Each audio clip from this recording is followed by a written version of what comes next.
Today's session is focused on skills for just transitions and the future of work, and we're really privileged to have an amazing array of presentations, including from the Minister, but I'm not going to say any more about that because we also have the Pro-Vice Chancellor here to introduce the Minister. So welcome back, everyone.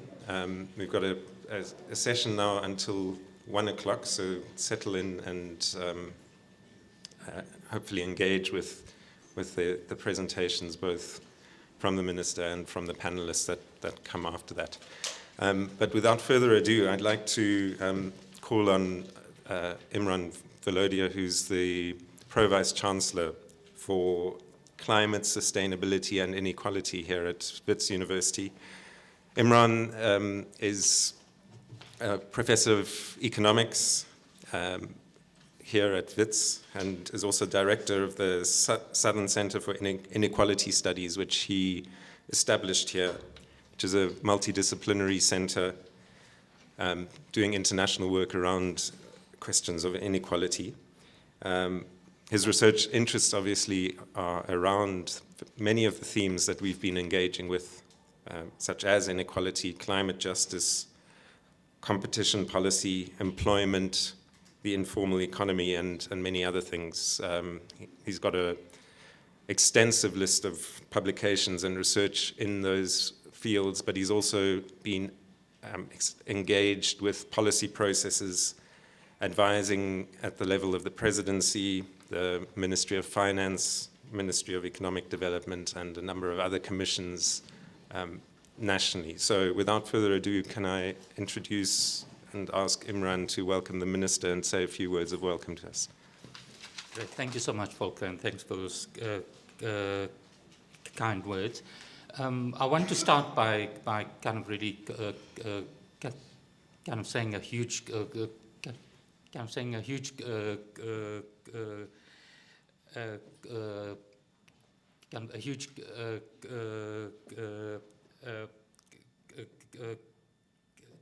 I want to start by saying how pleased I am that REAL kind of has reached the 10-year landmark. I think it would be fair to say that we kind of live in a time of kind of extreme and complex change. We kind of living through a huge transformation, kind of in terms of tech and how we think about skills. I think the kind of issue of climate change is kind of probably the most important problem society is going to have to deal with. And I think institutions like REAL are kind of really absolutely key to kind of how we think about this university. So kind of as a university, we see our role as kind of really supporting these change processes through kind of evidence-based policy work, and through kind of training the kind of sharp and kind of bright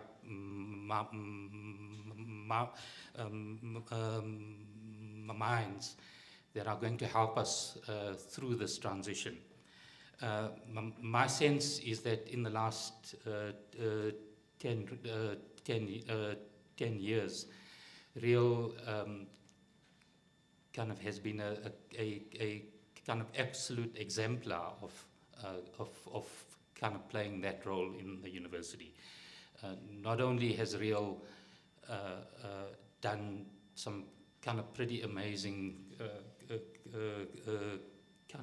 kind of research in the field of skills, in kind of thinking about how we think about our future society, but it has also produced a fantastic group of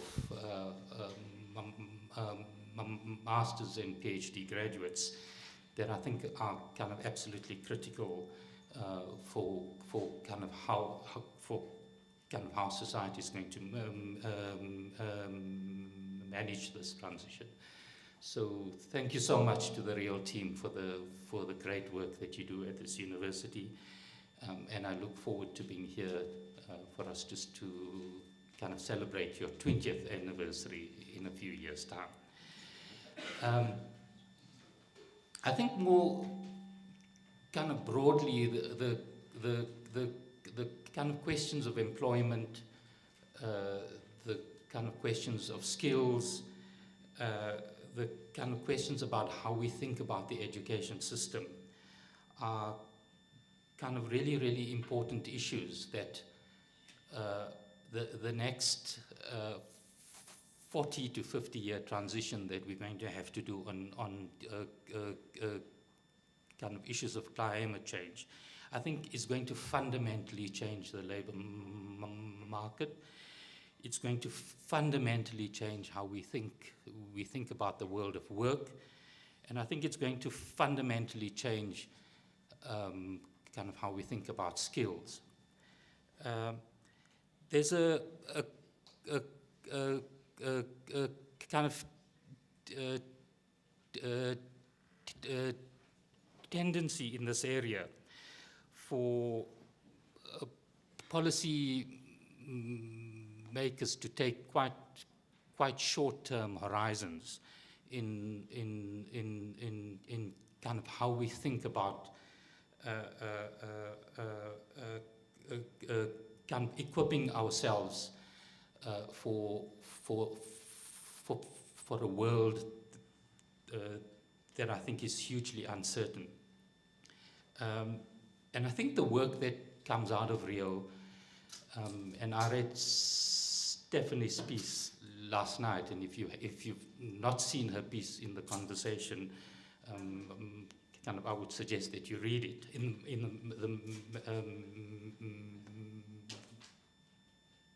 the Maverick. Sorry. I think what her piece makes quite clear is that we kind of in an uncertain world where the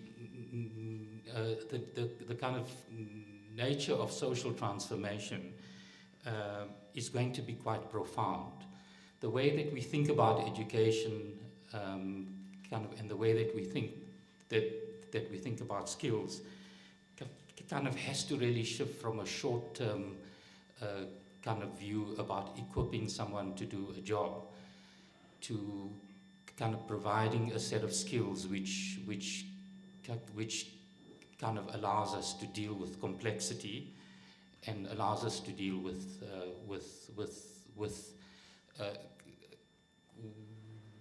a world that is changing quickly and a world that is hugely uncertain.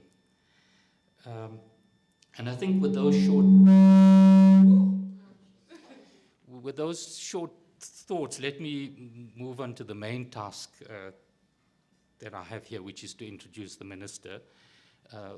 Kind of as I was sitting next to him there, he kind of instructed me to kind of keep it short. So I'm kind of going to do that. I think we're really, really privileged to have Minister Nxesi kind of address us today, because not only is he the Minister of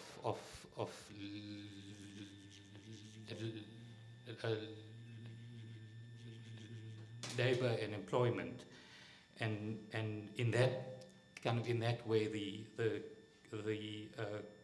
kind of key kind of leader in the issues that you're thinking about in this workshop.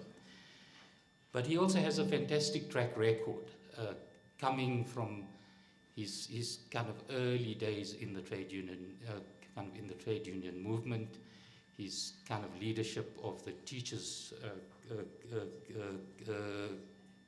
kind of trade union, and the the kind of portfolios that he's managed in the state as Minister of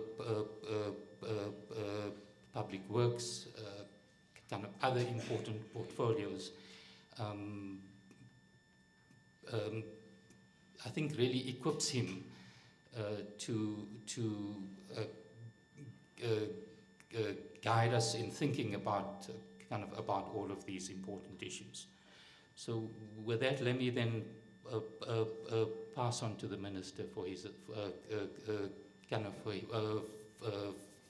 for his address, and thank him profoundly for the fact that he's making the time to be here with us today, and for taking the opportunity to engage with us. Over to you, Minister. Thank you. Thank you very much, Prof. and the Program Director. Of course, the Office of the Vice Chancellor, the staff and the researchers of the Real Center, and mainly the masters and the PhD students who are with us, and all the invited guests. Well, ladies and gentlemen, thank you for inviting us to participate in this occasion. The last time I spoke to students was the Wits management, because I'm also a product of that unit. We're talking about corruption in government. That time I was at Public Works, very corrupt department, because all tenders are there. When you're talking about tenderpreneurs, they converge at Public Works because of a number of projects. Then when I was speaking to PhD students, that's a tough one. And it's people who are very critical. But it became worse when I saw Professor Francina de Klerk.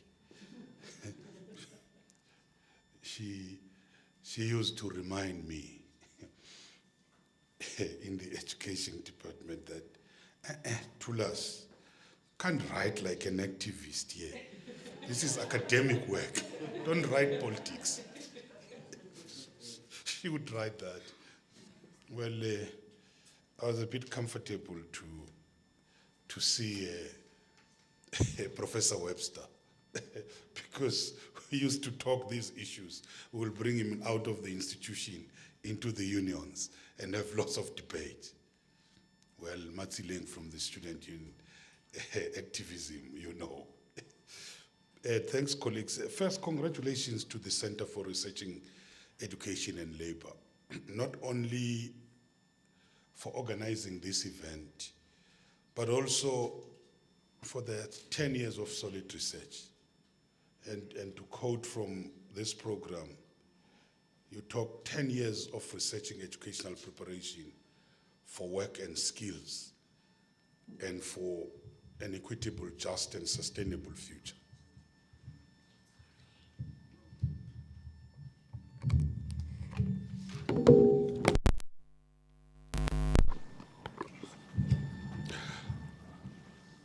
When I saw this topic, is it fine? Yeah.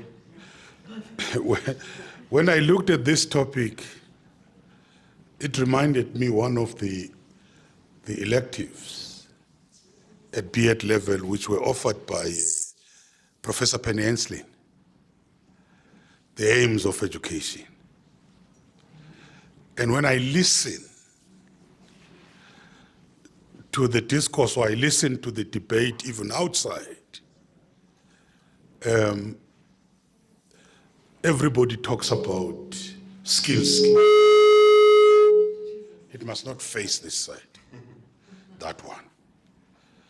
Everybody talks about skills, skills, skills, nothing else, as if it's the end of the world. And the question which I've been asking myself, we are forced now to talk about digitization, we are talking about this because of the technology and so on.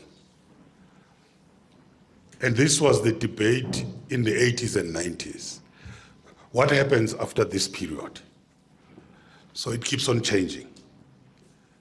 So we can't see it as an end in itself, this issue of the skills. We must be very careful that when we're talking about empowering our people, we don't forget about this issue of self-realization, critical skills, critical education, and so on. And when we're talking about knowledge, we must go beyond that. That's why I started remembering that elective. Because there's a danger now that we're just going to teach our people just to be robots, and then it ends there. I see the university is celebrating its centenary this year. Another centenary which took place in 2019 was the ILO, the International Labour Organization. I mentioned that because it was in 2019 ILO conference which formally received the report of the Global Commission on the Future of Work that had been co-chaired by President Cyril Ramaphosa and the Prime Minister of Sweden, His Excellency Stefan Löfven. This took place only days, it was days, I can tell you, days after my appointment as Minister of Employment and Labour in the present administration. The biggest thing I remember, I had arrived on a Tuesday. Then I was told that I was supposed to leave on a Sunday for Geneva. And when I came back, there was a barrage of attacks from Parliament because South Africa had a delegation of about 45. They were asking, where do you get this money, Minister? And I had to own it, although when I came, it was already done, packaged and so on. I remember it very well. So, but one of the outcomes of the ILO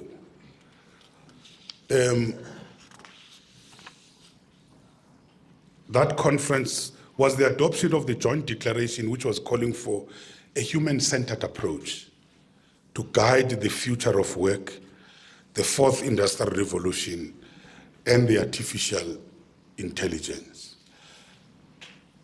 There was emphasis on this human-centered approach, and also a call for a recommitment to re-emphasis on the importance of the social dialogue based on tripartism between government, labor, and business. And revisiting now my department's report on the 29th ILO conference, I see that much of the discussion revolved around issues of jobs and skills training. The discussion focused on transformations, the transformations which are sweeping through the world of work, including technology, climate change, and the demographic shifts bringing new opportunities for creating employment and improving incomes. That's attaining Sustainable Development Goal 8 on sustained, inclusive, and sustainable economic growth, full and productive employment, and the decent work for all. It was also acknowledged that these transformations are disrupting the labor markets, affecting the global production networks, and changing the tasks and skills requirements of the existing and the future jobs. It was also argued that there needed to be linkages between jobs, skills, and the policy reforms needed to support future just transitions in the labor market. Presenters accepted the likelihood of the employment potential in some labor-intensive sectors, but also the fact that jobs will be needed for many young workers in developing Africa, Asia, and Latin America. A very interesting thing is emerging here. It's the issue of just transitions. It's a very, very interesting debate, this just transition, what it means.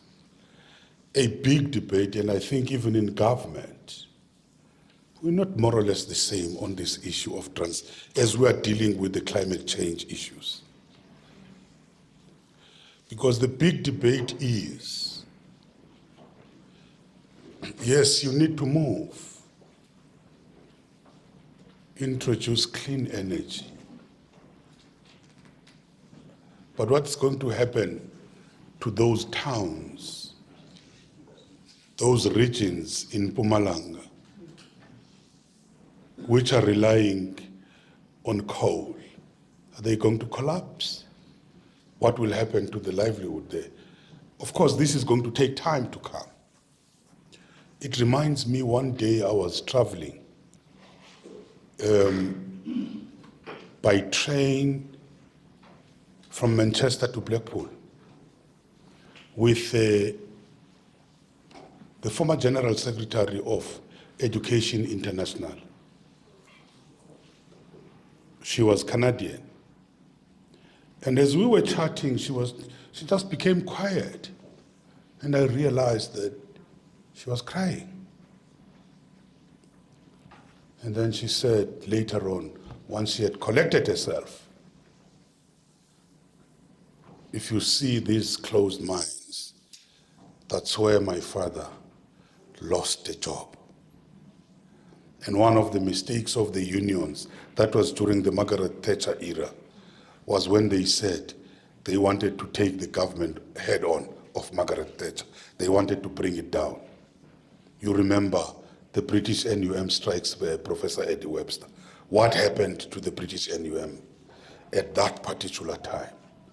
But it was the same issue of the future of coal. When those mines were closed, I think we are in the same what we call situation now. What's going to happen to those thousands of workers? How are we going to skill them? But it's a fact, it's a reality, the issue of the climate change. We can't run away from it. And you're talking about workers, some of them who are old. So it's a very big debate, how we're going to deal with this. I'm just flagging this just transition. It's a very, very important debate. Furthermore, in this fast-changing labor market, it was pointed out that skills, once acquired, are likely to have a short shelf life, making it necessary to continually reskill and upskill over the course of one's life. At the same time, the demographic trends were seen to be leading massive migratory pressures and large-scale movements of the migrants and refugees. You know, when you're talking about the upskilling over the course of one's life, the big debate which had taken place at the Education International, I happened at some stage to be the president of this World Teachers Body with its headquarters based in Brussels. There's a big debate about introducing technology into the classroom. And I remember the debates in America where some lobby groups felt very strongly that you don't need teachers in the future. And some argued that no matter how sophisticated your technology, at some stage you're going to need a teacher to introduce that technology in the classroom. It was a very nice, big debate at that particular time. But also, it's starting to say even teachers, whoever thought about retrenchments affecting teaching, it's a reality now. So even teachers need to understand, or even yourselves in education, continually, you have to relook at your skills. That's the reality today. At the same time, the demographic trends were seen to be leading these massive migratory pressures and large-scale movements of the migrants and the refugees. I'm linking this issue because it might not be relevant here of the migratory trends. The biggest problem now we're facing in South Africa is the issue of migration. Inward migration, for that matter. The movement of a number of the immigrants in search for better life because of economic stability and economic instability and political instability in their countries. So you're dealing with a lot of economic migrants.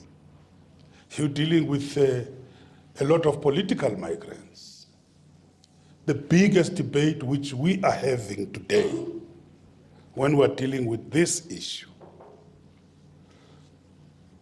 how do we respond to that? And I'm raising it because it's a topical matter. It might not be relevant. But the debate today, the public perception or the perception from the poor is that they are coming in here to take our jobs. That's the perception. But that perception, I think, is perpetuated by the employers. Because what they do, they would prefer to take the non-South African nationals at the expense of South African nationals, because they see them as desperate, who are ready to take any type of the job, take any pay, even if there are collective agreements, even if you say I'm paying you 10 rand an hour, it's supposed to be 50 rand. They are ready to take it because they are desperate for living. And the employers are doing that. It's happening in a number of sectors. You go to farming, you go to retail, security is worse. It's even worse in security because some of those people are armed and some of them are using fraudulent IDs. They commit crime. You'll never be able to find them. So it's a very, very serious matter. But our approach, and that's why we differ with Operation Tudula, our approach has been, how do we ensure a balance that one, all the workers, regardless of where they come from, their rights are not violated? Secondly, how do we ensure that we live by the international conventions which we have signed, protecting the refugees? Because we've signed international protocols at the ILO, at the UN, and so on and so on. How do we ensure? But on the other hand, how do we ensure that we also protect the South Africans in terms of them getting the jobs? It's a very big debate, this issue of the migrations. It cannot be separated. But also it raises the issue of the skills, because some of them, when they come here, they are bringing what we would call scarce skills. And there's a difference between scarce and critical skills. That's the debate. The doctors are up in arms fighting with Mtsoaledi and Minister Nzimande. Why do you say you don't put us in a list of scarce skills? And the guys are saying, no, there are many doctors who are unemployed. Yes, it's a critical skill, but it's not a scarce skill. A very interesting debate. I will leave it to you. But I am saying these immigrants are also bringing skills. Go into the financial sector of this particular country and the whole of Southern Africa. The Zimbabweans are dominating. You must just look into that. So I think presenters to the conference accepted and confirmed at the ILO that digitalization, demographic shifts, climate change and globalization will have profound effect on how people manage the transition over the course of time. These transformations presented opportunities to create new jobs, facilitate greater access to and inclusion in the labor markets, and support rising productivity and incomes. Yet they also present challenges, particularly for those workers least equipped to undertake the transitions that will be required. It's a very critical area we have to deal with. That's why I was raising also the issue of the minors.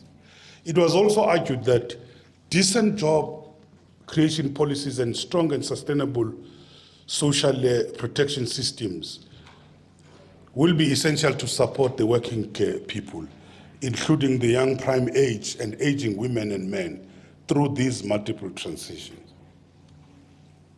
This reminds me of something which I always say when I see Minister Gwede Mantashe, because he has earned a title of being a fossil fuel fundamentalist. That's how they call him. He says, no, I'm defending the workers. Even if you call me a fossil fuel fundamentalist. I saw it from the Mail and Guardian. It was also argued that the decent job creation policies and the strong and sustainable policy, social protection systems will be essential to support the working people, as I've indicated. There was also a general acceptance that we live in the world where a global supply of workers connected by internet can be hired in the real time to perform those tasks as varied as the IT programming, graphic designs, or school tutoring. And this raises a number of questions. What are the consequences of these transformations for businesses and workers in both the North and the South? What does this mean for how we regulate the labor markets? What policies are needed to ensure that digital work will be decent work? What should social partners be doing to shape the direction of the technological developments? We had one debate recently at NetLeg when we were talking about review of the labor laws. There's a big argument, Professor Webster, which says the labor laws have become rigid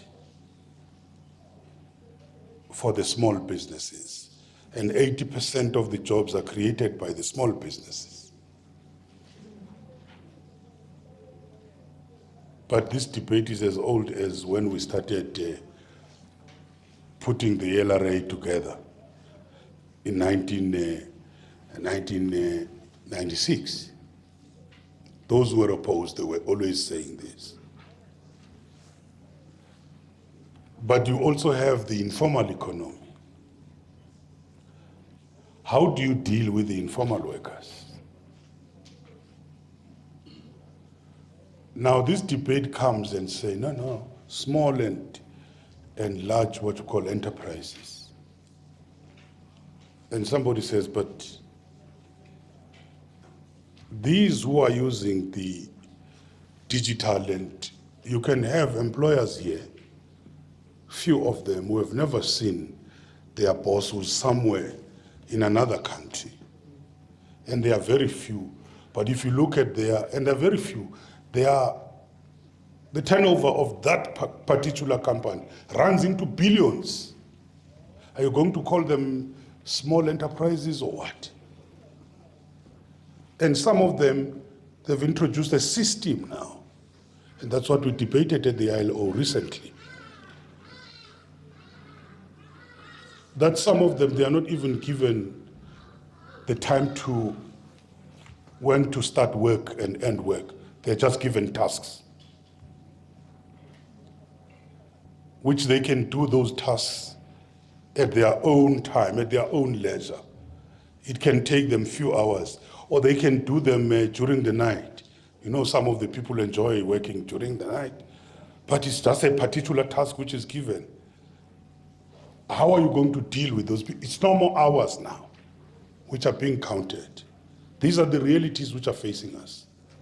And it came this debate when we're dealing also with the issue of the unemployment insurance fund. How do you categorize some of those work which you say they are typical type of workers? They have no hours. And it came in very interesting was also the issue of the artists. When it suits them, they are self-employed. When the going gets tough, they want to get benefits of the UIF, but they're not paying the UIF. So there's a lot which we will have to look into. There's another one which I know that through Alex Mashilo and Professor Webster, it's becoming a big issue in South Africa. What do you call them? The scooter drivers? Food couriers. Yes, the food couriers. What is happening with them? They are mainly foreign nationals. They are not licensed to drive. If you look at the rate of accidents, they are hit by cars every time. The owners come and simply say, no, we want you to do 1, 2, 3. But they're not contracted to that company. I mean, they are contracted in terms of delivering food. But everything, insurance and everything, it's yours. It's a new thing which we have to deal with. It's a big issue. I know that we've debated it with Alex Mashilo. In another head is the spokesperson of the South African Communist Party. So I have no doubt that the real center or the real center's focused research over the last 10 years makes a huge contribution to some of the big issues which are facing societies around the world of work.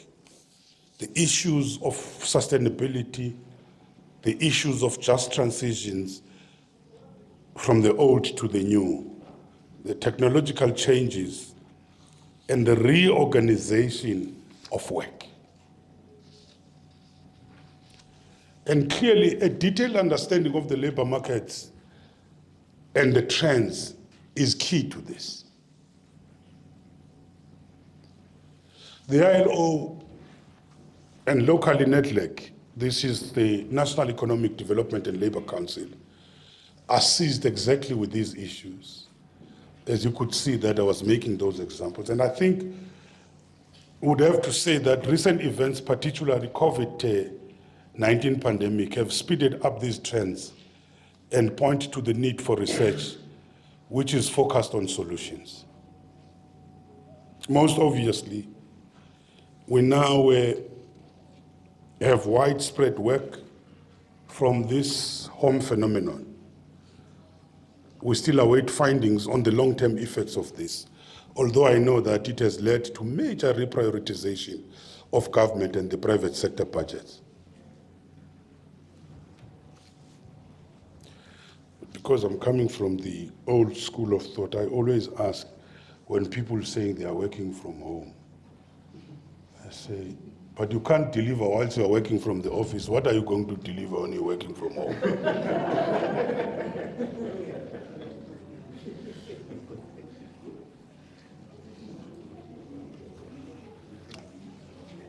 I might be unpopular to the trade unionists because Professor de Klerk have crossed the floor now. I'm on the other side.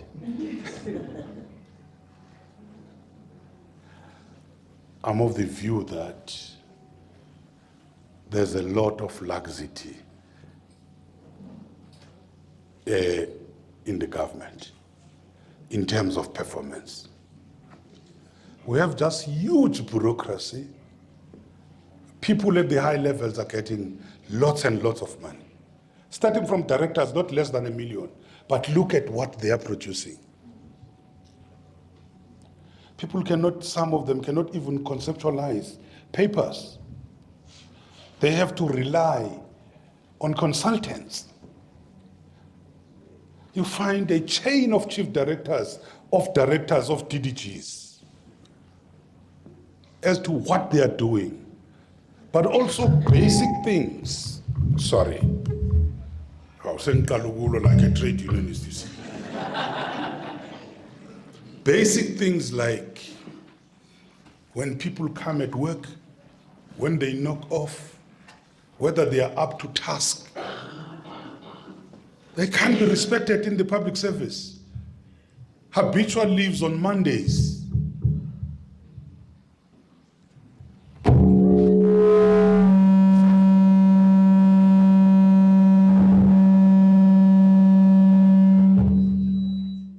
Thank you. I won't touch it again.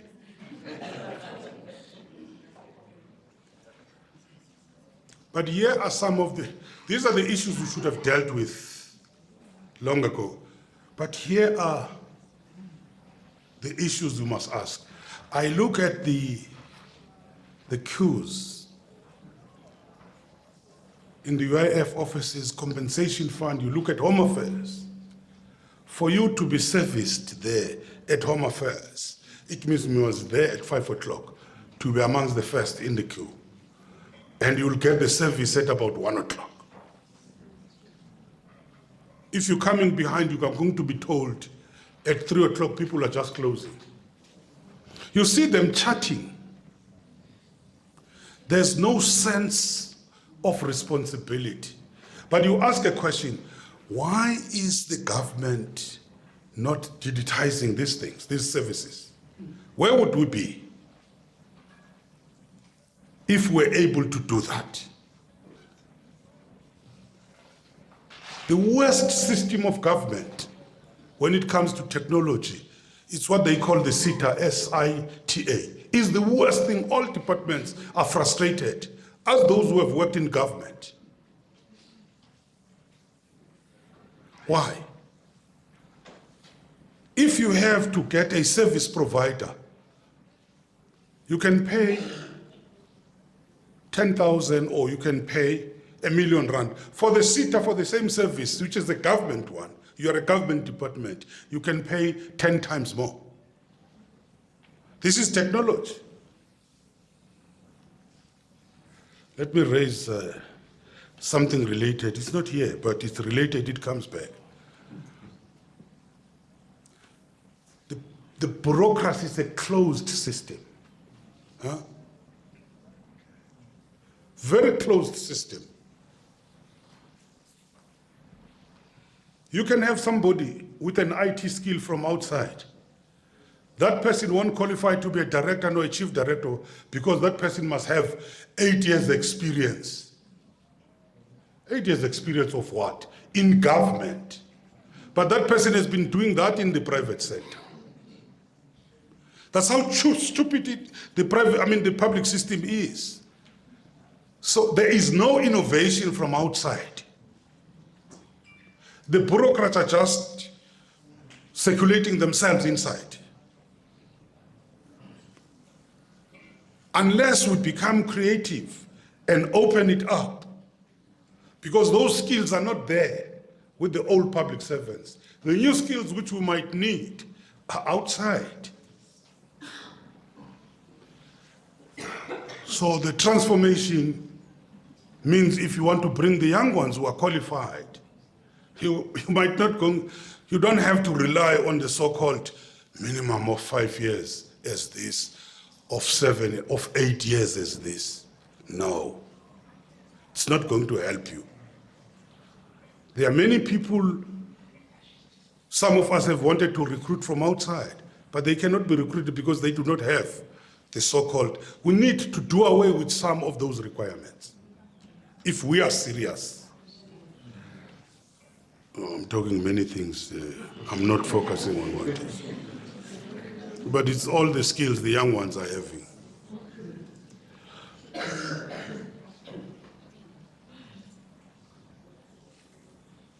I think most obviously we now have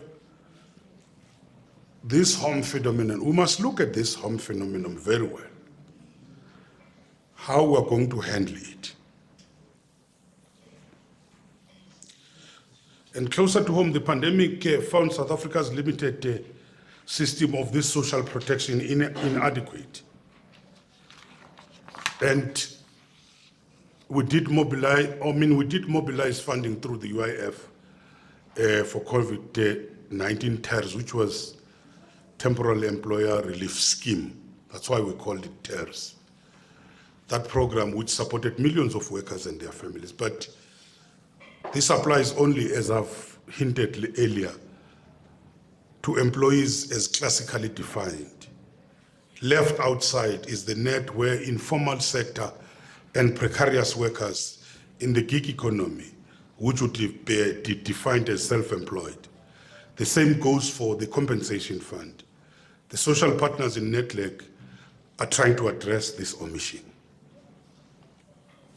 Clearly, changes in the world of work challenge traditional notions of work as a physical place where the employer and the employee meet to do the battle over the proceeds of production. The repercussions call for a review of our systems of social protection, for the regulation of health and safety in the workplace, and probably for the aspect of the collective bargaining in general. Here, a very interesting example here. I think which country, a worker woke up at 5 o'clock in the morning to his or to her study room and got injured and put an argument that he got injured at work. It was dismissed, but he won at the court level. It's a very interesting one. It's about, and I think we need to think about these things. So reinforcing the point, the ILO publication of this year, which says the next normal, the changing workplace in Africa, finds the following trends emerging from the pandemic. Trend 1, remote work has grown dramatically, but unevenly during the pandemic. Trend 2, most future workplaces in Africa will be in person or hybrid, not fully remote. Trend 3, remote work is changing how some enterprises hire. Trend 4, health and safety measures were widely adopted and beneficial for workplaces. Trend 5, flexibility and adaptability have helped enterprises navigate the pandemic. Trend 6, digital communication, innovation, and teamwork skills are now top priorities for enterprises. 7, productivity has improved or remained constant at most enterprises. 8, the pandemic has deepened gender inequality at work. 9, social dialogue has reinvigorated during the pandemic. 10, labor laws have struggled to keep pace with the rapid workplace changes. And the ILO report raises key questions, including the following. How will labor laws govern remote work and other types of increased workplace flexibility? How will enterprises measure and reward worker performance in the future? How will the employer's duty of care or care change in the future with the growth of the remote work and the pandemic-related challenges to workplace health and safety?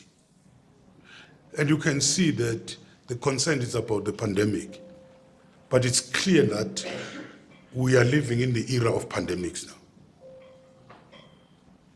How will the workplace changes brought about by the COVID pandemic, such as flexibility or remote work, affect labor relations?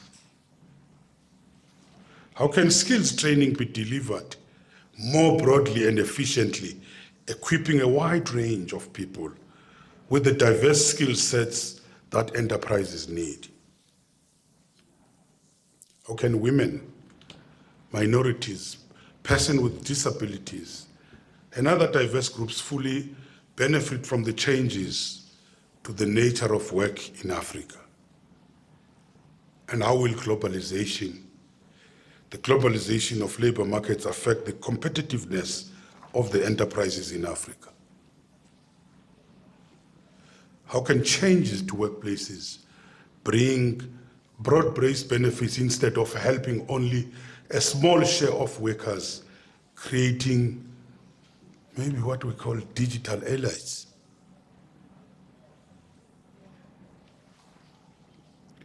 How can national laws effectively govern remote work that crosses the borders?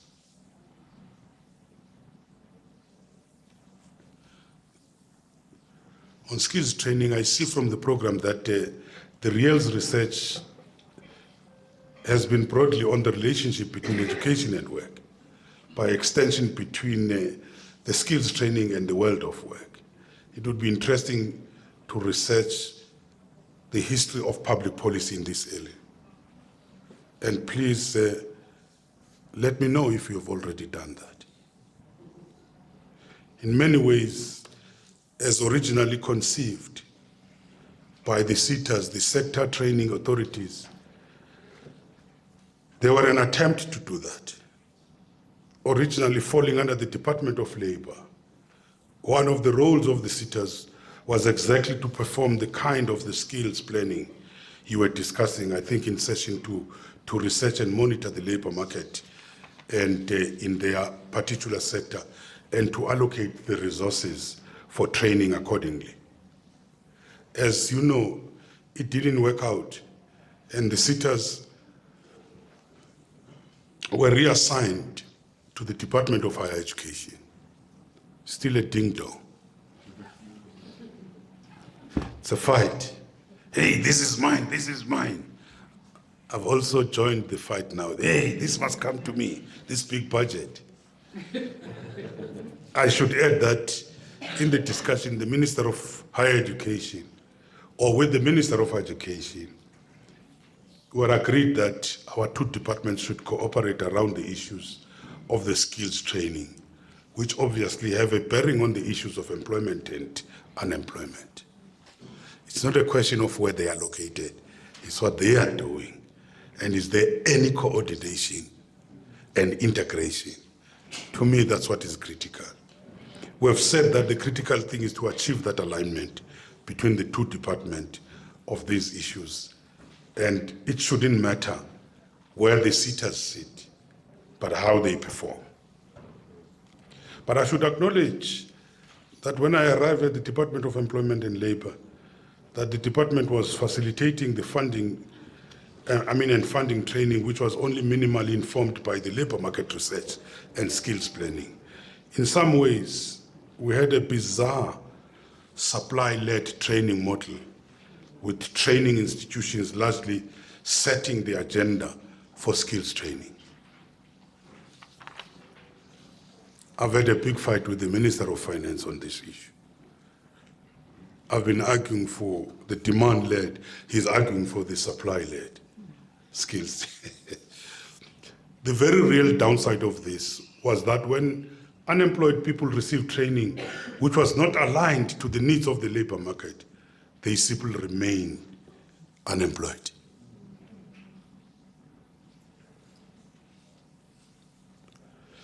I wish I could say that as a department, we now have the necessary capacity in this regard to the labor market analysis, but we are some way off that, and the need to rely on the cooperation with other entities. However, we've put a stop to the willy-nilly funding of training programs, oblivious to their employment outcomes. People were making millions. Come up with a proposal. We're training 3 months, 6 months.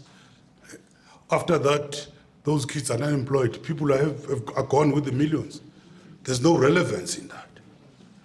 We have said now, no, the training which we want to put in place, just so he knows he's part of these debates, Temkos, that no, link them to e-employment, even if it's for a year or two.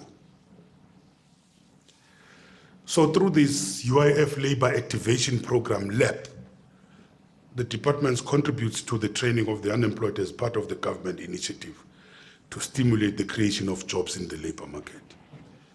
And through the training of the unemployed program, the fund implements projects, implementing partners with employment guarantees at the end of the term of the project. And to this end, there's a project which we think it's exemplary we had in KZN with the Department of Education, for instance, which has absorbed about 14,000 participants from one of the projects through the labor activation program. But we're still going to evaluate that program, because at the beginning it might have been giving promising. The Temporary Employer-Employee Relief Scheme provides support, that's what we call TERS, Temporary Employer-Employee Relief Scheme, provides support to distressed companies that seek to retain their employees.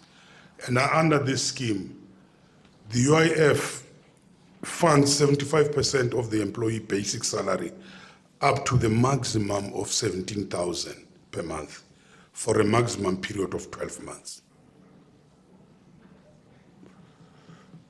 But of importance is that the labor activation program has taken a strategic direction that training of the unemployed should be demand-led and lead to the employment at the end of the training period.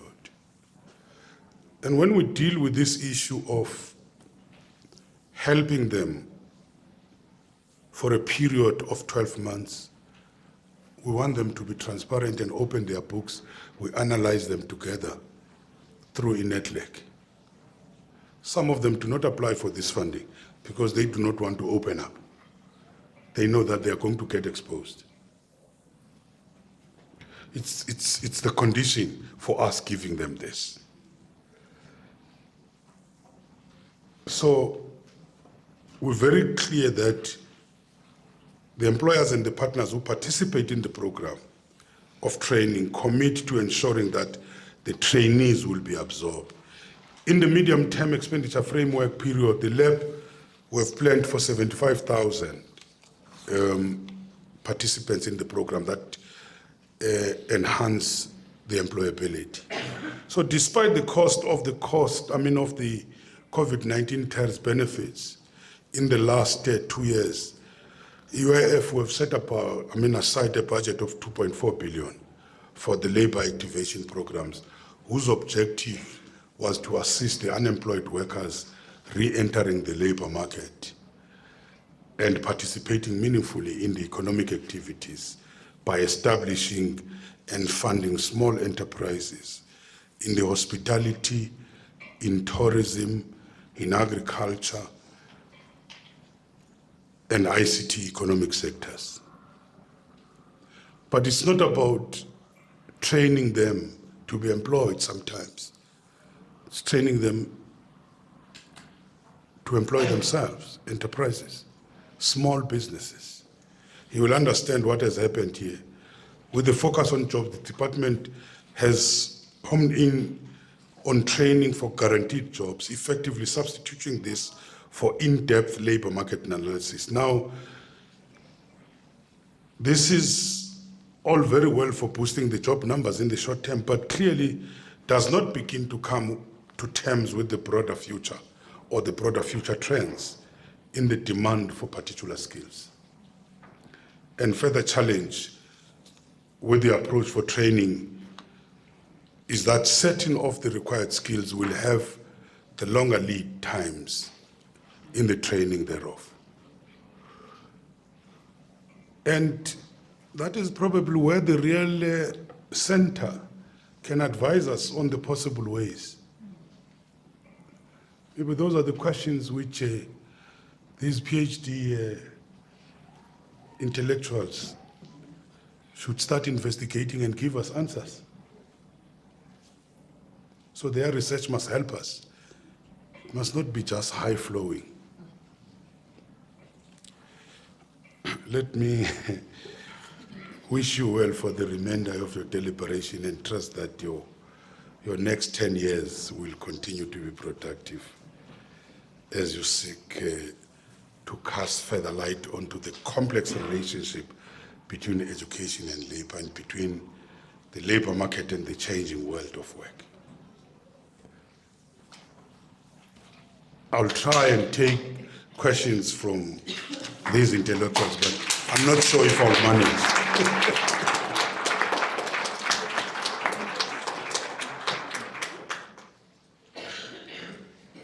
Thank you, Minister, and thank you for agreeing to take a few questions. We really appreciate that.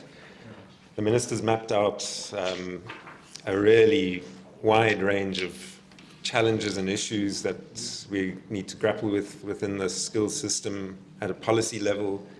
I think he's mapped out a research agenda for the Real Centre for the next 100 years, perhaps. If one just listen to all the questions and all the areas that Real needs to start engaging with. So there's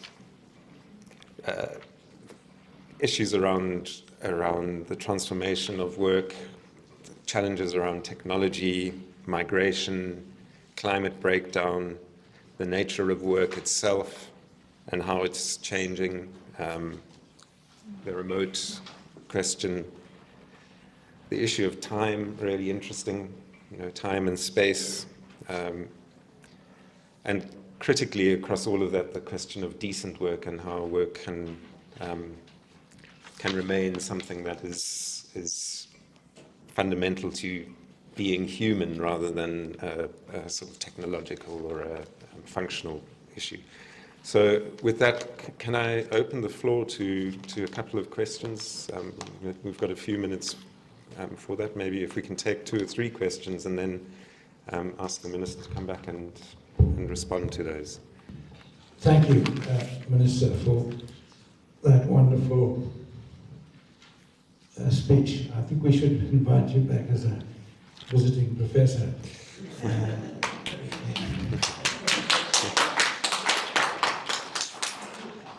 You raised a whole lot of issues. I want to focus on one aspect of it, which is unemployment, and particularly the youth.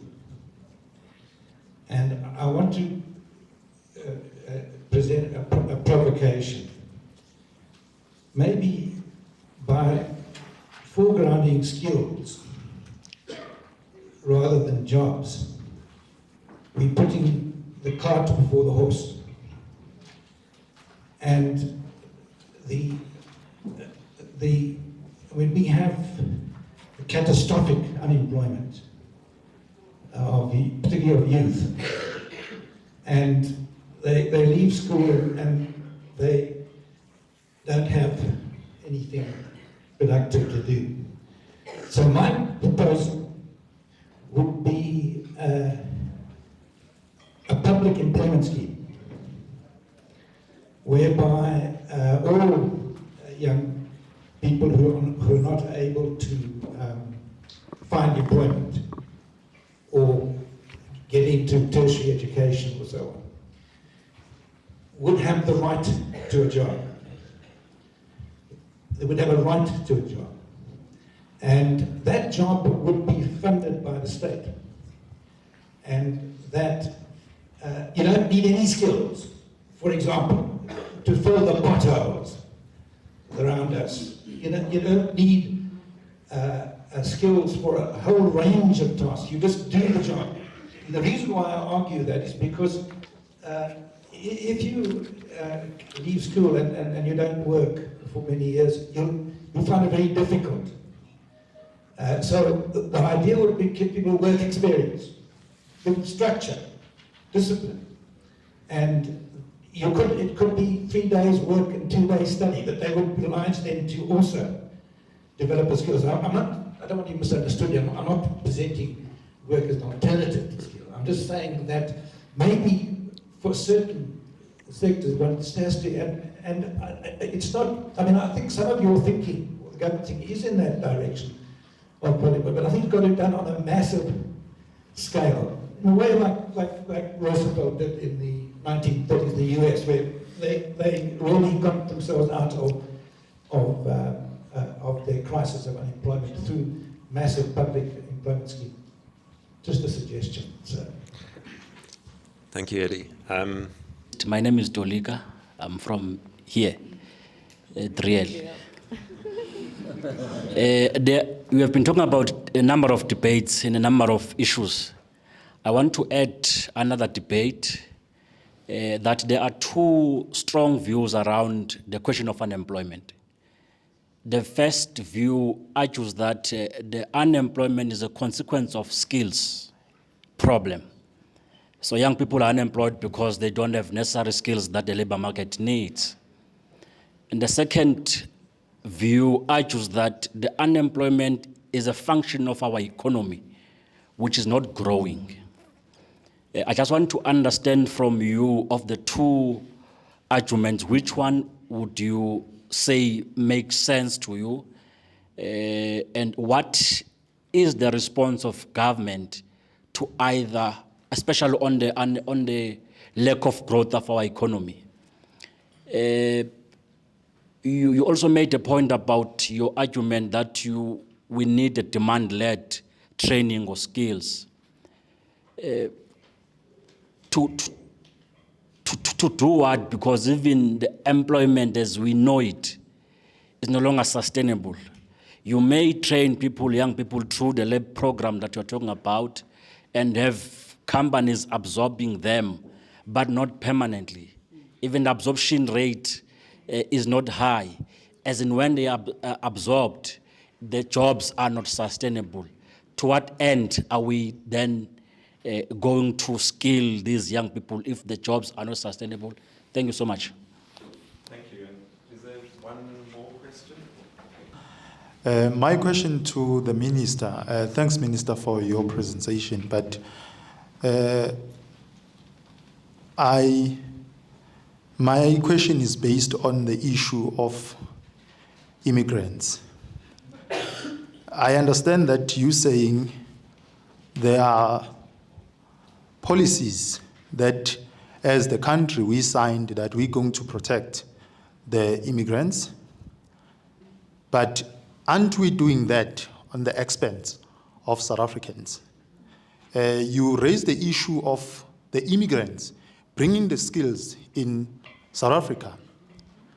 The question is, do we need those skills to be in South Africa? For argument's sake, do you need someone who can work in the farm to come from Zimbabwe or to come from Nigeria, wherever he's coming from? Because even myself or my brother down there in KZN, he can be able to do that. And the issue has been there. It's not something that the government only realized now.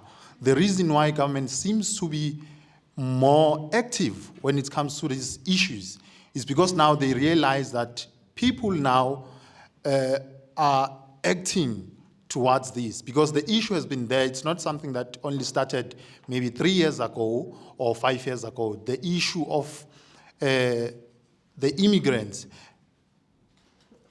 I don't want to say they're taking our jobs, but that's what is happening. That's the reality. Because my brother is not working, but he can be able to do the job that is being done by an immigrant down there. What is the government really doing in order to... Because the government shouldn't protect the immigrants on our expense as South African. Thank you. That's the argument of Tutul, Operation Tutul.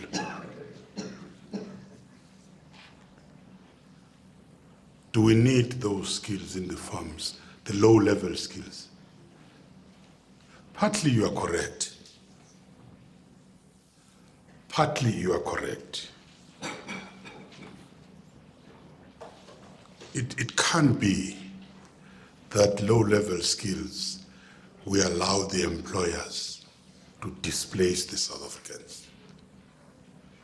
And I've said to you, the reason why the employers are doing this, it's not because all of a sudden they've changed, they love the foreign workers. It's because they can exploit them. Because those workers are desperate. They will take anything.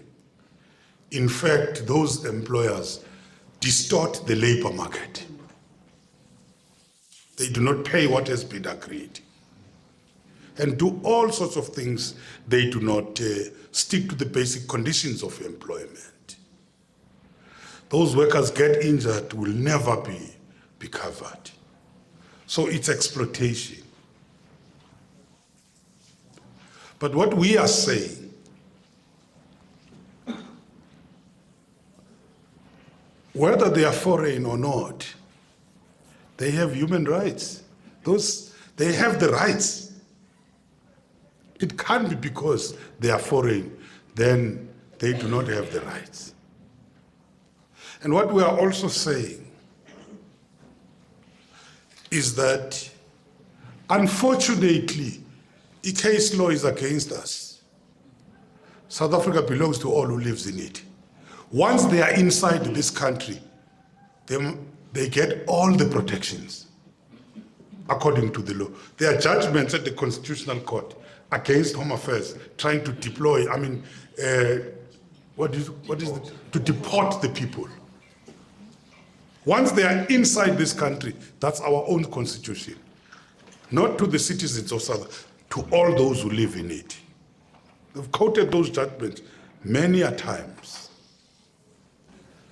But also,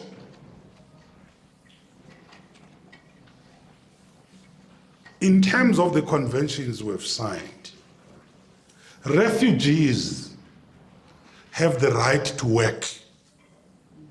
Because if they are not having jobs, it means we have to supply them with something.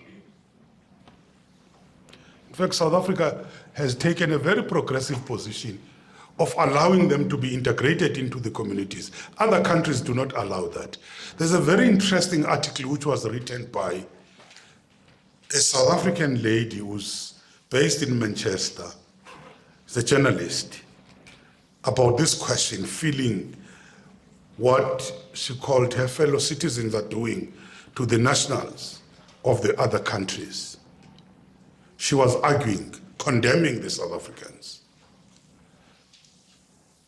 She's a journalist and married to a Zimbabwean who's also a journalist.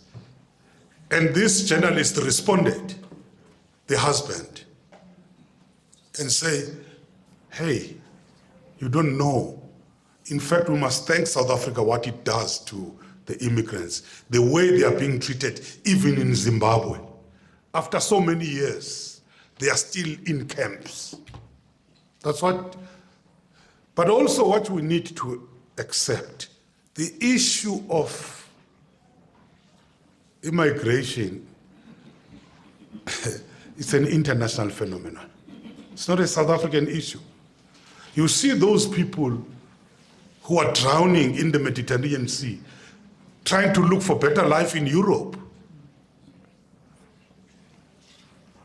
Maybe Professor de Klerk will tell you, if you go to Belgium, you go to, there's a place called Mayange. A place called Mayange. You will see the Africans there.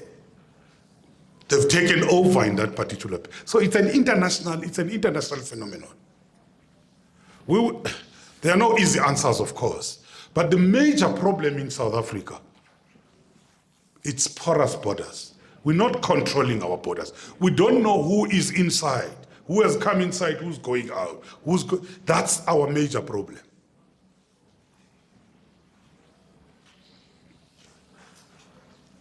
It's a very interesting topic,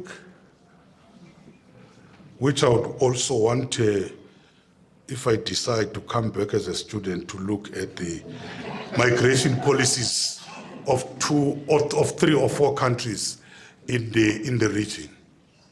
I would love to look into that, provided Professor de Klerk allows me to do that. You know why I like quoting her? She used to challenge me on every statement I was saying. I hope she's still doing that. On every statement, she would just challenge it and say, but you can't say this. You must back it with facts. Professor Webster, very interesting what you're raising. Remember, there was a big debate after SONA, or the SONA debate, when President said the private sector is the one which must create the jobs. There was a big debate. People started asking questions and said, but in the past, the SOEs were very key in the job creation. They were very key in skills trading. Why would you say that? So they still have a responsibility. So as much as a number of jobs have to be created by the private sector, party government can still do a lot of programs. That's the debate which we're having now. And if you want to look at the ERRP, the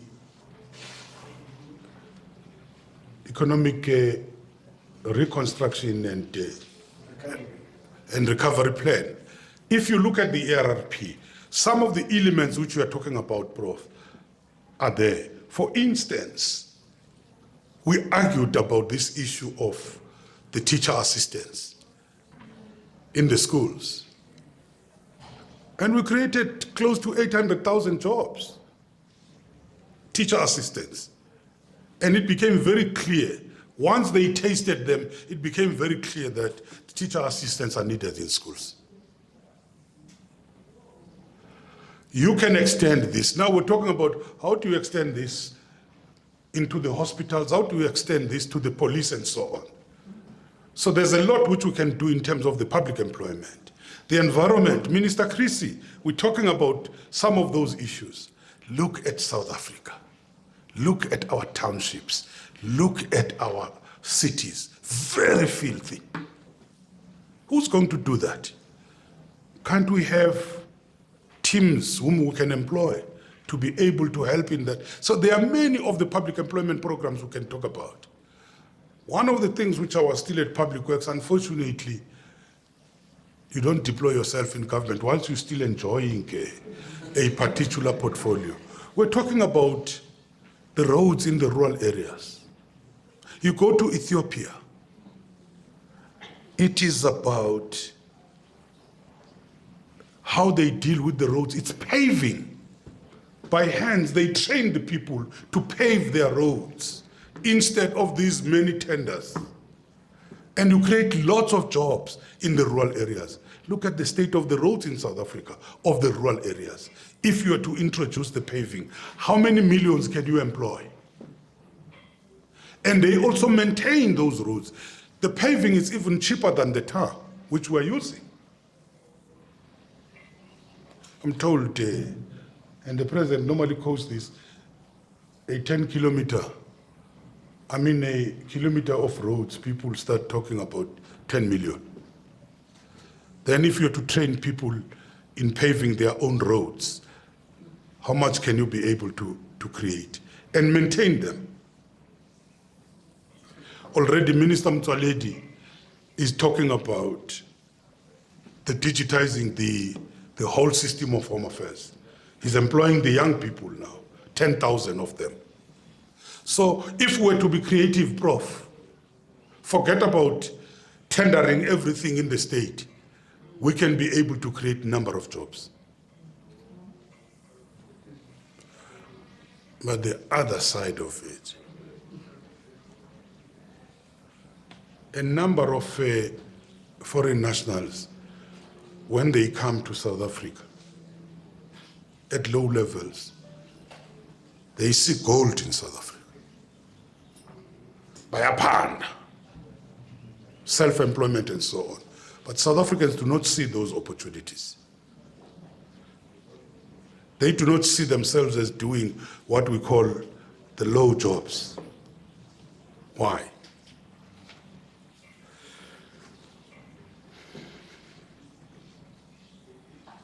So I think we can still do a lot. And you are correct, Prof.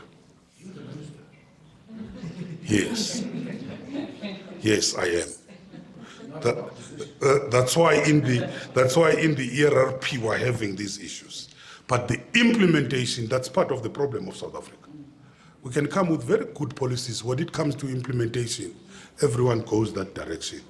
You need somebody to whip people into line. Tateto League, the two strong, or the two views about unemployment, the skills one and the issue of the economy not growing. Hey, this is a problem of economists. They've never resolved this problem. They debate every day, but they do not. You see, the issue of the economic policy has become a big debate. And the part of the argument, I know, at the level of the alliance, the Communist Party argues that as long as, if we're talking about employment, we are not tampering with the economic policy, we're going nowhere. That's the argument. As a result, we have argued that we are going to need an economic policy conference at the level of the alliance to come and talk about how do we relook at our economic policy, especially the macroeconomic policies. And government doesn't want to touch that. And then it goes to this debate of us labeling ourselves neoliberals versus whatever. But the reality is, there is a body of argument. Professor, I know you participate in that advisory committee. Have you seen that advisory committee of the president? This issue is still on the table as to the macroeconomic policy. How do we interrogate it? How do we change it to respond to the issue of the employment? Unfortunately, I was denied the skills in this particular area of the economy. I talk political economy more than anything else. But the argument and the issue of the role of the central bank on the issues of the inflation and the economy, and the employment, it has become a big issue. But the problem with the economists, they argue. All of them, they come from, they will never give you the right answer. But I'm saying, it needs to be both. You need that balanced approach. It's like this issue you are saying, you still have certain skills which are in high demand, but you can't just rely on that. So it must be a balance between the demand and the supply side. Well, yeah, ne? Maybe it's challenging me to start thinking coming back. Thank you.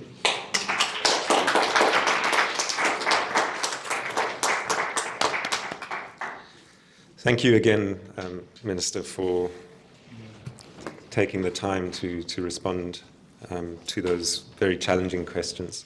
It's been a real privilege. And thank you for the generosity of your making time today and spending this much time with us. We know you've got many other items on your agenda that need follow-up, so we will release you from the program at this point, but you're obviously more than welcome to remain and listen to the presentations on the program. Thanks also to Professor Valodia. I was tempted to bring you up here again to see if you could answer the question around the economist, but I'll leave you off the hook this time.